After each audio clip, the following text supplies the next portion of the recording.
Hello, my name's Steve Stratford. I am 55 years old and I moved to South Africa in 1972. I was born in England and I've been there ever since, which is a total of 45 years.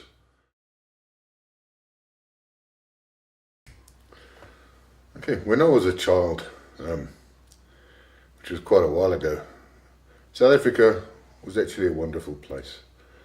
The population as a whole was prosperous. South Africa, combined with Rhodesia, which is now Zimbabwe, they were the breadbaskets of Africa. We exported everything. Our fruit was amongst the best in the world. We grew up. Since then, I think most of the population have been through some relatively rough times. Everything has changed. Apartheid has been dismantled. It was never right to begin with. And Nelson Mandela took over. Then President Mbeki, both great men really. But since then, if we look at it, there's been numerous occasions. My house has been robbed. I've had people trying to get into the back of my car while I was trying to put petrol in, to actually rob me of that. I've had friends that were hijacked, taken to ATMs, had their money withdrawn, driven out into the middle of nowhere and told to get off the back of their little vehicle and run with a gun pointed to their back. And they literally had to run for their lives. And at the end of the day, we count ourselves as, oh, we were lucky we weren't killed. It's not lucky. There's no luck in that at all. You were robbed. What you've worked for is gone. We've come to a situation now where currently, under the current government, I think the majority of the population, I'm talking across the colour spectrum as well, are not happy with the way things are going. Corruption is rife. You'll always have a little bit of corruption here and there, but it's way out of control. It's bantered about quite often that the average murder rate in South Africa runs higher than the death rate of the war in Bosnia at its peak. Scary news indeed. But those are the facts. Now they claim to have overcome most of the AIDS problems, but I do believe that's only because the current government has stopped doctors from being able to put AIDS as a cause of death. Now it's all respiratory failure or heart failure, and they can't even say what it's due to. So the current statistics are being manipulated. The government has censorship control of the media as well. Life is not good. The population as a whole are suffering, and therein lies the problem.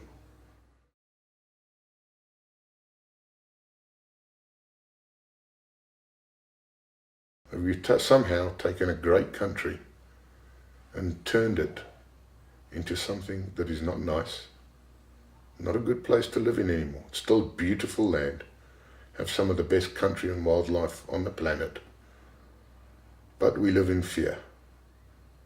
We have high walls, electric fences, alarm systems, bars on our windows, big dogs, just so we can try and live and get a decent night's sleep in. Downtown Johannesburg, the average person won't venture into at night. That's similar, it's like a kamikaze run. You've got a 50% chance of making it out. Not a healthy scenario at all. I don't believe the rest of the world sees this or understands it. They see Africa as a place of mud huts. It isn't. There are big cities, everybody has cars, we have the same vehicles. Where we were once prosperous though, and the country was clean and a healthy place to live in. Most of the towns, cities, riddled with rubbish. Crime is abundant. A lot of areas you're just too scared to go into. You're scared to leave your house for fear of the second you turn your back, there'll be a break-in and all your stuff's gone again.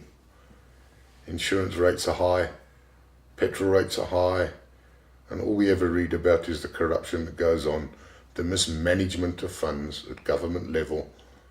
in all departments. Prime example, our national airlines. In the old days, we used to have various European countries send their big planes to be serviced in South Africa.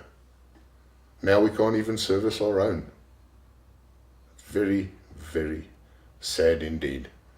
And for people like me at the stage of the game, where you perpetually live in fear for your life and the life of your loved ones, do you stay there? Can you stay there? Not an easy question to answer. There's gangs operating everywhere. Murder rates out of control, rape rates out of control, AIDS rate is out of control. You know, statistics manipulated day after day just to try and show the rest of the world how great we are. But we're not. If war came to South Africa, we couldn't even deploy an army. That's how bad it is. You know, they've taken another great country and turned it into a cesspool of violence and corruption. And I'll give it another 15, 20 years. It'll be another dust bowl in Africa, which is sad. And then you visit other countries, go on holiday for a few weeks, and it takes you 2 weeks to realize there are no burglar bars on the windows. There are no 10-foot high walls in front. No electric fences on top of those. No massive alarm systems all over the place. Children play in the streets safely. Yes, there is crime, but nowhere near the scale that we experience currently in South Africa.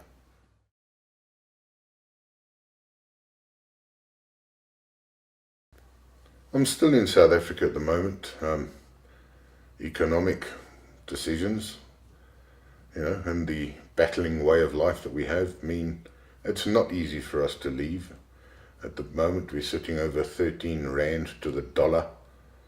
So for every $100,000 you need to live, we have to produce 1.3 million.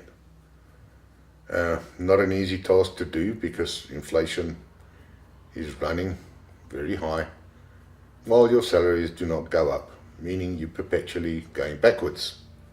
Not easy to get enough money together to move and relocate to another country where there is proper opportunity and your hard work can be rewarded. That is the only reason I am still in South Africa at the moment. Otherwise I would have left years ago. I still plan to leave. I have visited the United States on a couple of occasions. I have spent some time here, and I love the place. To me, this is heaven on earth. It's relaxed. Yes, there is crime, you're always going to have it, but nowhere on the scale of what we have at the moment.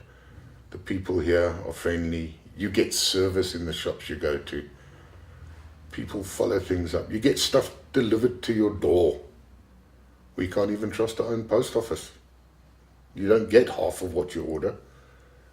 It gets taken. It's rifled through, and a lot of your goods go missing, along with the money you spent on it. Stay in South Africa? Not really an option. It is time to move into a land where there is opportunity, and if you are prepared to work and put the time in, you will prosper and gain the just rewards for your labours.